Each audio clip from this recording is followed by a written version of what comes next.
Rachel Carter looks out the window from her 20th floor office in downtown Chicago. This city never sleeps, and neither do you.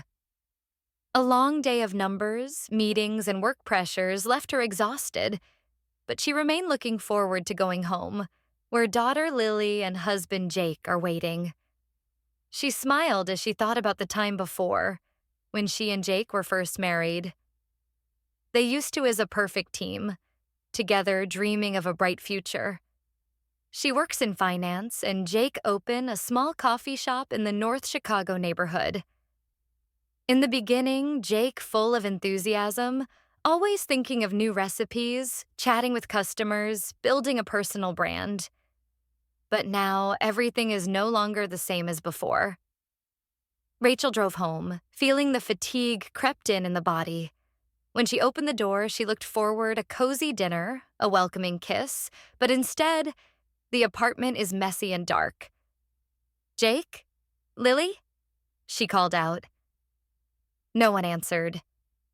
Rachel went into the kitchen and saw the sink is full of dirty dishes, empty pizza box thrown on the table. She frowned, walked through the living room, and discovered Jake is lying on the sofa, eyes glued to the phone screen. "Jake, aren't you cooking dinner?" Jake yawned, not taking his eyes off the screen. "I'm not in the mood. Please order fast food." Rachel clenched her hands, trying to hold back his anger. "And where is Lily? Have you picked her up yet?" Jake suddenly stopped, but still calm. "Damn, I forgot. Maybe the school called you?" Rachel, take a deep breath. Try to stay calm. She immediately called the kindergarten, and her heart sagged when you know Lily was left alone for over an hour. Rachel drove to school, where her little daughter was sitting quietly on the chair, eyes wide open looking at mother. "Mom, I've been waiting so long." Rachel hugged Lily tightly, feel a deep sadness. Coming home, Lily sat at the dining table, munched on a cold sandwich, while Jake remains motionless on the sofa. Rachel walked up to her husband, cold face. "Jake, we need to talk." He sighed. "Again, Rachel." "I forgot to pick up the kids, forgot to cook dinner, forgot to clean the house. I don't even care about my cafe anymore." Jake curled lips, threw the phone on the table. "You always complain, always want more. Why can't you be satisfied with what you have?" Rachel pursed lips, tried to stay calm. "Don't you understand? I don't want more for myself. I want a better life for Lily.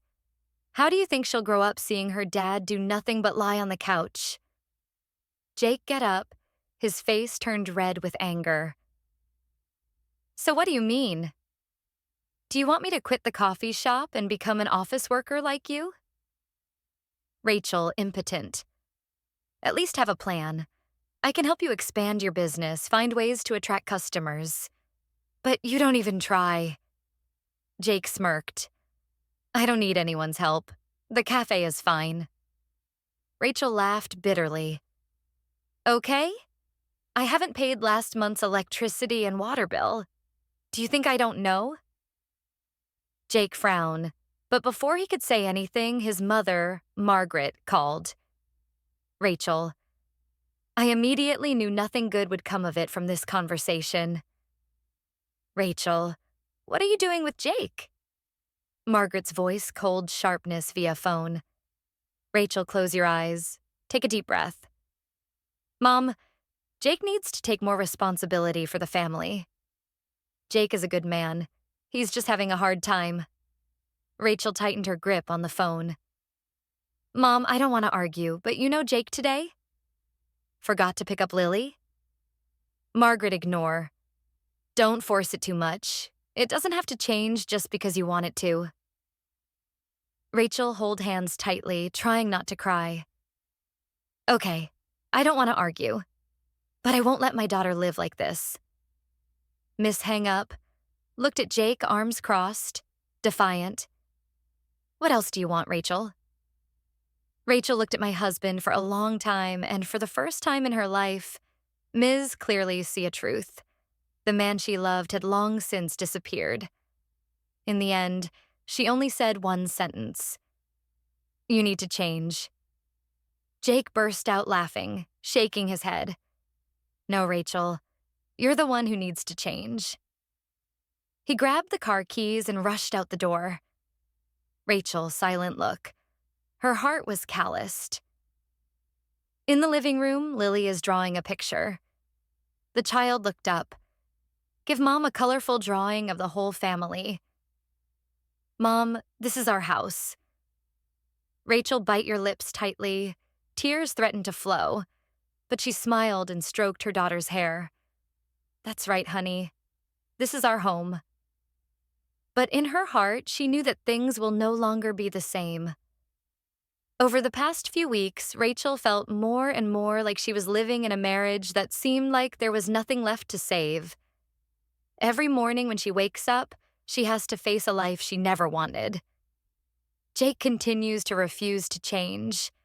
The coffee shop he was once proud of is now just an empty place, cold cakes lying quietly in the display case. And he, the man she once loved, is now just a tired ghost, sitting all day on the sofa, not caring about family problems. Rachel has to work all day at the company, then come home with unnamed burdens. She tries to complete everything, from work to taking care of Lily, but feels tired and lonely, keeps hanging on, like a shadow that can't be dispelled. She tried not to let Lily feel the pressure she was facing. The baby is still the only joy in her current life. However, the shadow of disappointment and helplessness for Jake grows larger every day. That day, after finishing a long and stressful meeting, Rachel went home, feeling extremely tired. She walked in and noticed a scene that she was gradually getting used to. Jake was once again lying on the sofa, eyes glued to the phone screen, and the house still messy like every day. "Jake, how many times have I told you have to clean up the house at least a little?" Rachel tried to stay calm, but her voice couldn't hide the disappointment. Jake looked up, just shrugged, then turned back to his phone. "I'm tired, Rachel. Don't make a big deal out of this." The answer was no different from previous times, like an automatic reaction.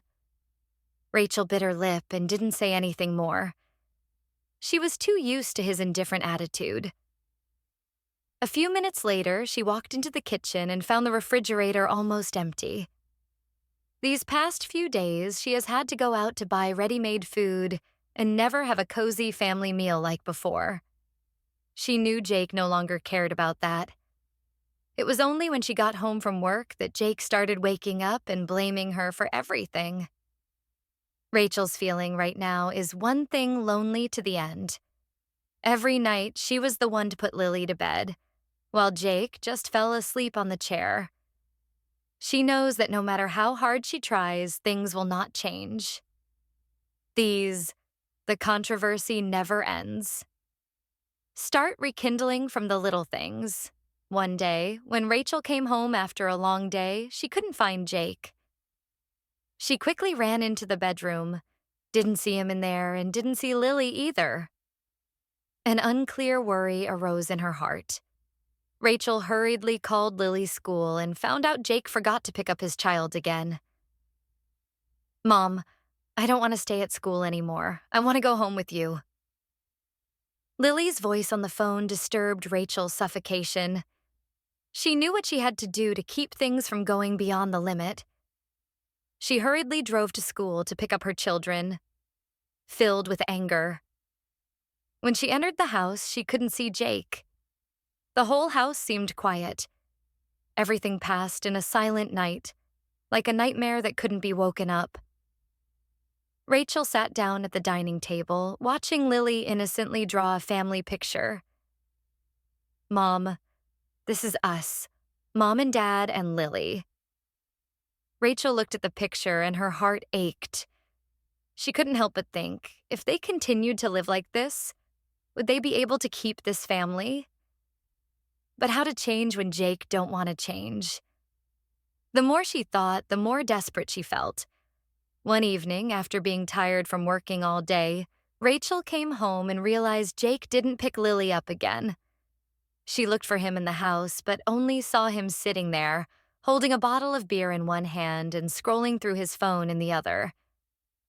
"Jake, what are you doing?" She stepped closer, annoyed. "Can't you be responsible for your family?" Jake looked up, without any emotion. "You're always so stressed. I'm... Try your best." But in Jake's voice, Rachel didn't feel any sincerity. That is not the man she once loved and dreamed about a shared future. Jake begins to change for the worse.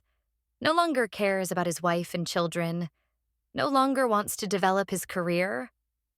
Only knows how to live one way, lazy, stagnant.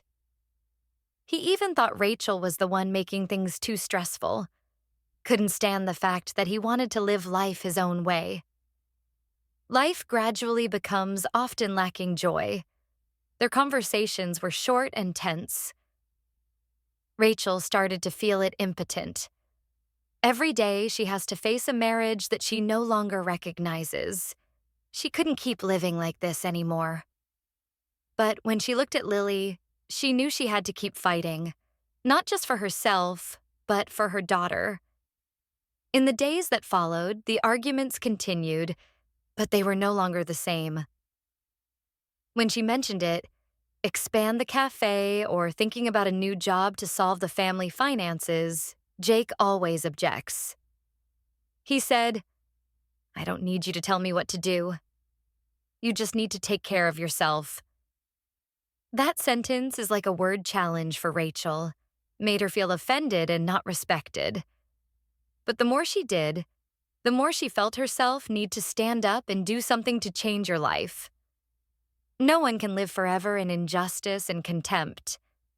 She decided to make a big change in her life, even if it meant facing challenges. Difficult choices. Things start to go wrong one morning when Rachel wakes up and notices a strange silence in the house. Jake is not at home, and as always, he left no message.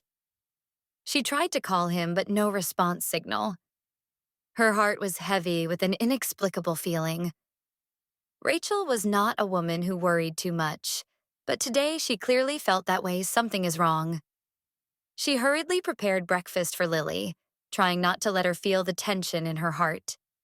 When breakfast is complete, Rachel phoned her mother-in-law, Margaret, hoping to get a little information on where Jake might go. "Margaret, I can't find Jake. Do you know where he is?" Margaret's voice a bit complacent, as if she already knew what would happen. "Oh, Rachel, why are you so worried?" "Jake just needs some time alone." Her answer made Rachel even more confused. Indifference Margaret's actions didn't help, and only made her feel more abandoned than ever. "Mom, this isn't just a little alone time. This is the third time this week he's left without telling me. I can't keep living like this." But Margaret interrupted her with a sarcastic tone. "You're already married to a man like that. Why would you expect anything else?" Rachel felt a strong shock when she realized that this mother-in-law did not have any sympathy for her. All she cares about is protecting her son.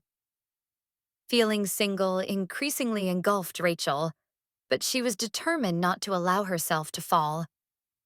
A week later, on a cold evening, Rachel was sitting in her office when something unexpected happened. The door opened and Jake walks in, expression on his face different, full of confidence. He don't go alone, but yes, Margaret followed, her expression full of arrogance as if she wanted to prove something. "Rachel, I have news to tell you." Jake's voice cold but full of complacency. He pulled out a lottery ticket from his pocket and held it up in front of Rachel's face. "I won $50 million. Rachel stood rooted to the spot, unable to believe what she had just heard. It felt like the ground beneath her feet was crumbling. She couldn't say a word, her eyes wide open as she looked at Jake, trying to understand what he had just said. "Congratulations, Rachel. You've won $50 million. Now you can do whatever you want. He smirked, eyes full of satisfaction. But when she looked deep into his eyes, Rachel noticed something cruelty, a coldness without any humanity. She couldn't breathe. My heart seemed choked when she realized that everything she had sacrificed, everything she had worked for this family, are no longer important to Jake. So you don't need me anymore, right? Rachel asked. Her voice choked up, but she tried to stay calm. Jake shrugged, his eyes brilliantly complacent. You think I need you? I'll start over with this money. I don't need anything else. And what about you, Rachel? You can keep the house, but I'll go find a new life. Rachel felt like being stabbed in the heart. She couldn't believe it, the man she loved, the person for whom she had sacrificed so much, could treat her like that. Jake, how could you do this to me? She repeated the question. Tears welled up. Jake didn't answer. He just turned around, leaving behind one last sentence, cold and cruel. That's right. I don't need you anymore. I have everything I want.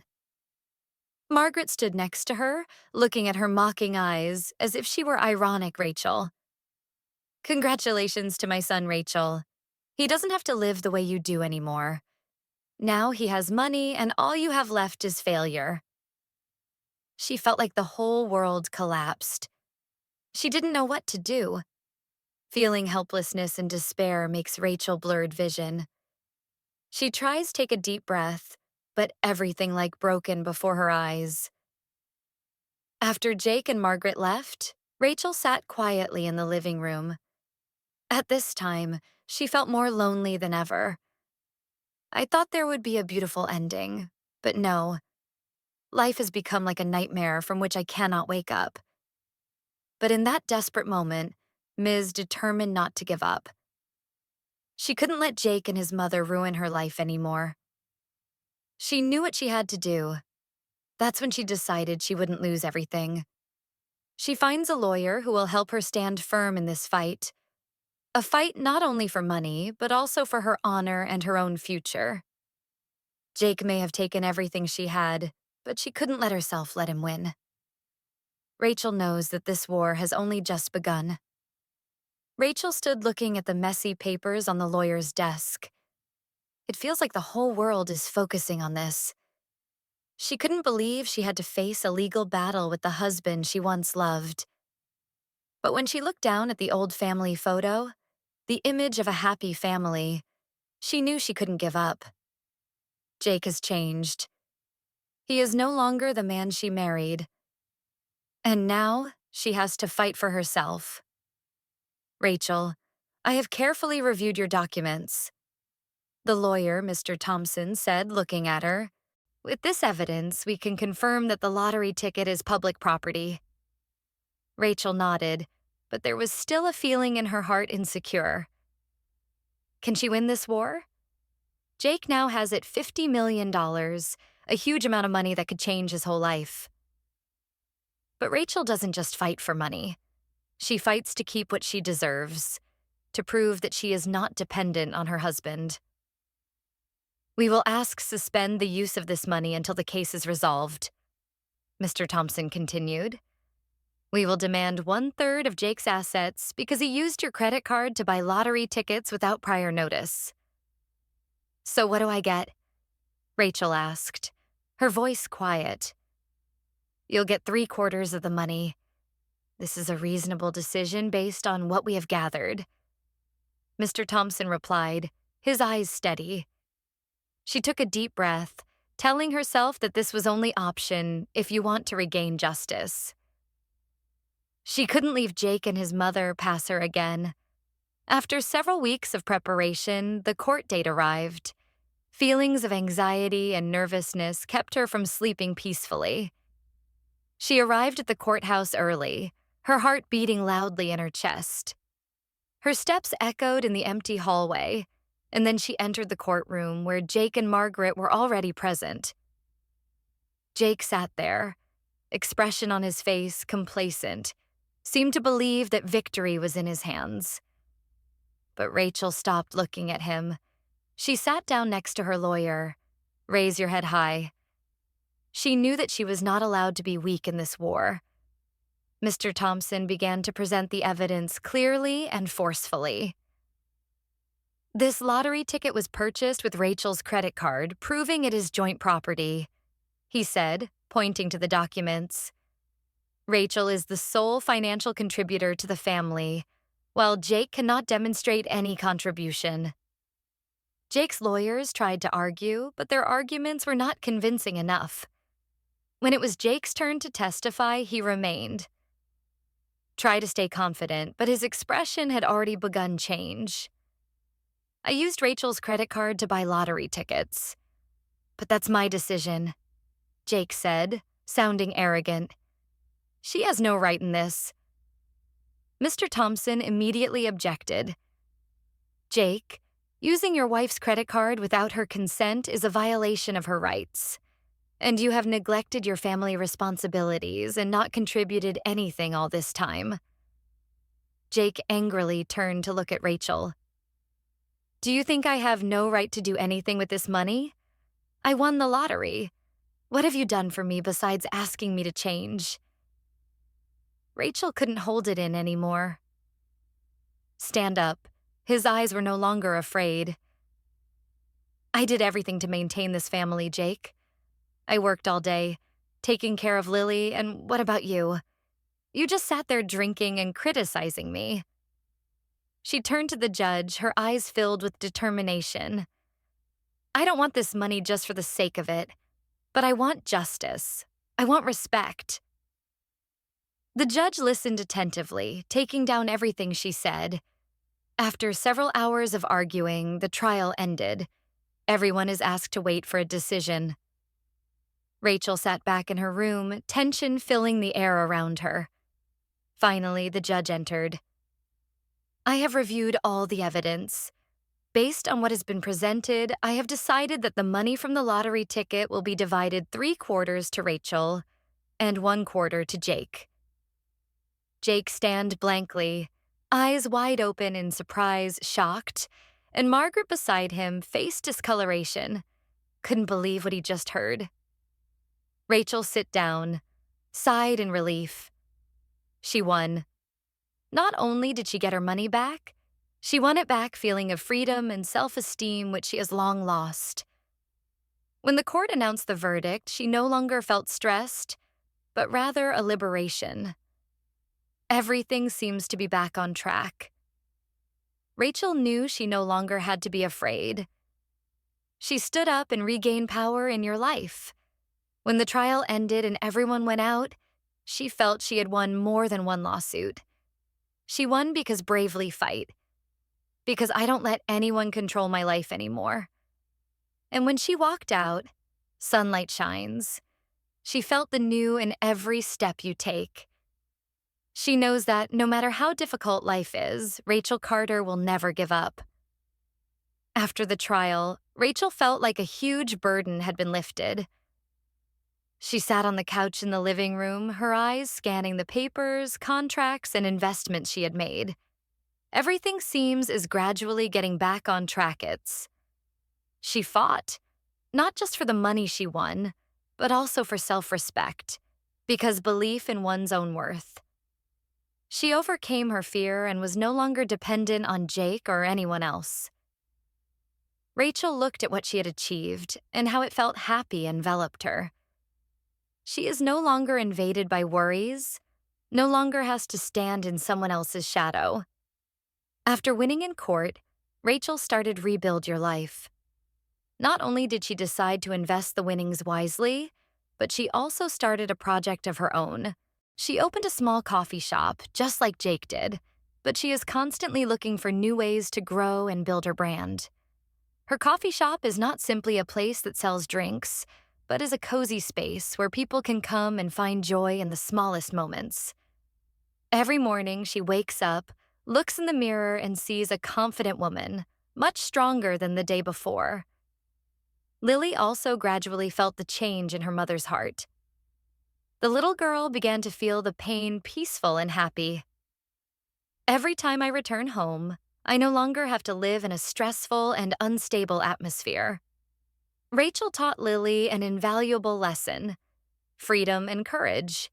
She can't change the past, but she can choose the future for myself and for my daughter. One morning, when Rachel opened the coffee shop door, she noticed a strange sight.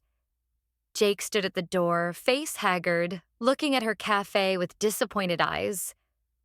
Rachel couldn't recognize the man in there anymore. He is no longer the confident, strong man she fell in love with. Jake stood there, holding a cup of coffee, but his eyes were blank, as if everything was already broken. "Rachel, I was wrong. I know I hurt you and Lily a lot," Jake said, his voice low and sad. Rachel looked at Jake, expressionless enmity, only sympathy. She no longer felt herself hurt anymore, because she knows that the most important thing is that she stood up and fought. "You can change, Jake," Rachel replied, her voice calm. "But I can't go back. I can't go back to my old life anymore. That's not the life I want."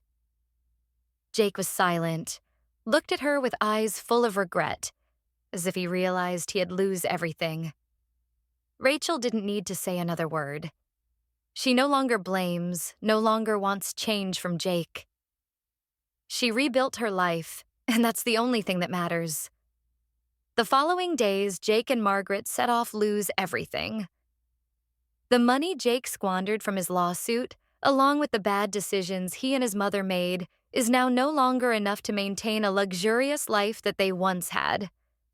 The past begins to become one space in their hearts.